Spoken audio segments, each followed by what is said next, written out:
എന്റെ വീടിന്റെ അടുത്തുള്ള ഒരു അമ്മൂമ്മ രാത്രി കുളത്തിൽ കുളിക്കാൻ പോയി. അപ്പൊ 2 കൈ ഇങ്ങനെ കുളത്തിൽ നിന്ന് പൊങ്ങി വന്ന്. അയ്യോ പ്രേതമാണോടി? ആടി പ്രേതവാ. വെള്ള സാരിയൊക്കെ ഉടുത്ത് നിഴലായി ഒഴുകി വരും. ഓ പിന്നെ വെള്ള സാരി ഉടുത്ത് പ്രേതം പൊങ്ങി വന്നു പോലും. അതെന്താ പ്രേതത്തിന് പച്ച സാരി ഉടുത്ത?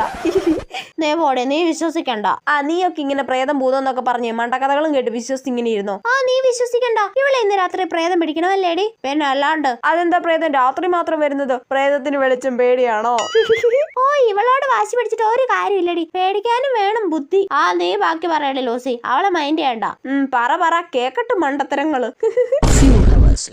അയ്യോ അവിടെ ആരാണെങ്കിൽ പ്രേതമൊന്നും അല്ലല്ലോ അല്ലേ? പ്രേതം ഇന്ന് രാവിലെ ക്ലാസ്സിൽ ലൂസിയോടും അമൃതയോടും പ്രേതമില്ലെന്നൊക്കെ പറഞ്ഞ് ഡയലോഗ് അടിച്ചത് വെറുതെ കേട്ടോ. അവരുടെ മുന്നിൽ ആളാവാൻ പറഞ്ഞതാണ്. ഒന്നും മനസ്സിൽ വെച്ചേക്കല്ലേ കേട്ടോ. ഈ കാര്യം നമ്മൾ മാത്രം അറിഞ്ഞാൽ മതി കേട്ടോ. എന്നാ പിന്നെ ഞാൻ അങ്ങോട്ട് ഇറങ്ങിക്കോട്ടെ. ഷീറ്റ് തലവഴി മൂടിക്കിടക്കാം. അപ്പൊ പ്രേതം പിടിക്കൂല.